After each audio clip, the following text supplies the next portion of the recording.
Сәлем достар! Бүгін мен сіздерге хан мен құмырсқалар ертегісін оқып беремін.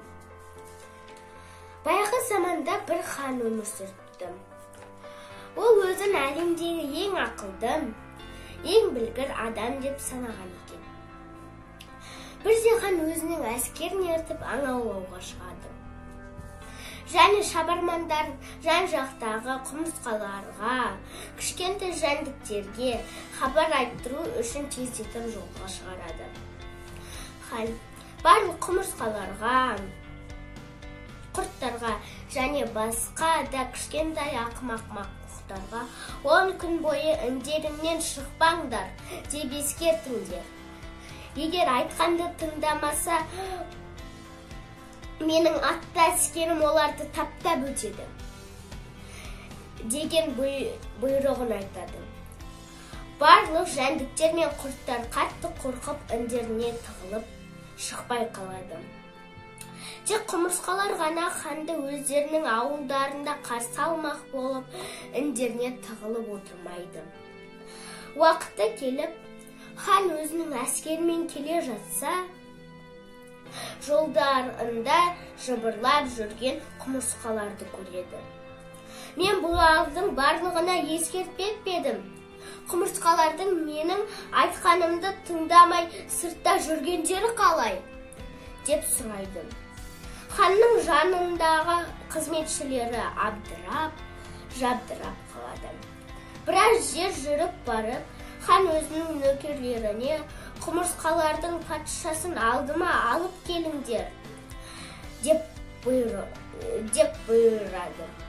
Құмырсқаның патшасы ханның алдына келгенде хан, неге менің айтқаныма құлақ аспай, жолда қырсығып тұрып алдыңдар деп сұрайды. О, тақсыр, біз сізді ауылымызға шақырып, қонақ етпекші едік деп құмырсқаның патшасы жауап береді. Патша бұл жауапты естігенде мұқсылдап күледі де: «Ей, ақымақтар-ай, ойлаңдаршы, біз сендердің ауылдарыңа қонақ болдық дейік. Сонда сендер бізді қалай тамақтандырмақсыңдар? Қалай шөлімізді қандырмақсыңдар? Біздің әскеріміз бен аттарымыз көп. Ол жайлы ойладыңдар ма? Ол жағын алаңдамаңыздар. Біз бәріміз жұмыла еңбек етсек, тауды да қопарып жіберуімізге болады»,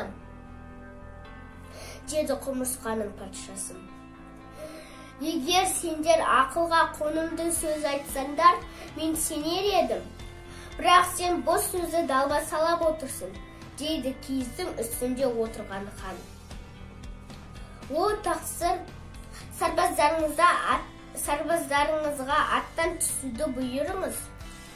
Мен сіздерді өз үйімде қонақ қылып күтпесем, несіне құмырсқалардың патшасы болып жүрмін?» Бұл сөзге таңданған хан күліп жібереді. «Жарайды, біз барамыз сендерге», деп аттағы сарбаздарына тездетуді бұйырады. Сонымен хан мен оның әскері құмырсқалардың арнайы тігілген шатырына келеді. Аттарды ат байлайтын орнаға байлайды. Құмырсқалардың патшасы өзінің маңындағы құмырсқаларға нанның қиқымын, бір шөптің қиқымын және судың тамшысын әкелуді бұйырады. Бұйрықты тыңдаған құмырсқалар жан-жаққа кетіп, біраз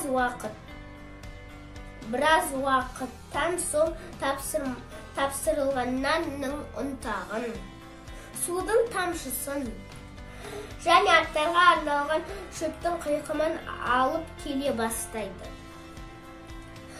Содан біраз уақыт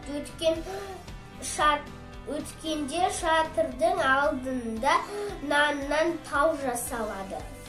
Шөптен мая жасалады. Ал шұңқырға су толтырылып, хан мен оның әскерлері және аттары тойғандарынша тамақтанып, шөлдерін қандырғанша су ішеді. Құмырсқалардың әскеріне таң қалған хан өзінің олардың алдында төмен сезінеді де құмырсқаның патшасына сөзбен тиісуге тырысады. Патша: «Ей, құмырсқалардың патшасы, сенің басың неге қазандай үлкен?» Тақсыр: «Мүмкін ақылымның көп болғандығынан болар. Ал белің неге үзілейін деп тұр?» деген ханның сұрағына құмырсқалардың патшасы ақылдығымен: «Әрбір қиын еңбек алдында белімізді буып алып, содан соң кірісеміз». Тақсыр: «Міне, бүгін сіздерге қалай еңбек еткенімізді көрсеттік», деп жауап қатады. Құмырсқаның жауабына аузы ашылып қалған хан енді не сұрарын білмей абыржып тұрғанда, уәзірі құлағына келіп сыбырлайды: «Хан ием, сіздің ақылыңыз дариядай кең, қалайша сөз таппай қалдыңыз?» деп әдейі сұрайды. Сонда хан өзінің төмен қаратып: «Даналық сөз тек қана ақымақтарды ғана масқаралайды. Мен доғардым», деп атына міне жөнеледі. Бара жатқан аңшылығы іске аспай қалады.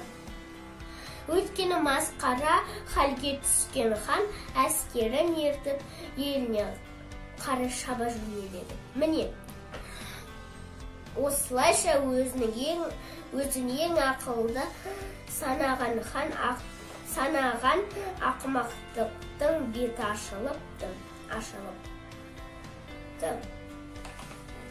Егер де балалар бұл ертегі сендерге ұнаса, лайк басуды және арнама жазылуды ұмытпаңыздар. Сау болыңыздар.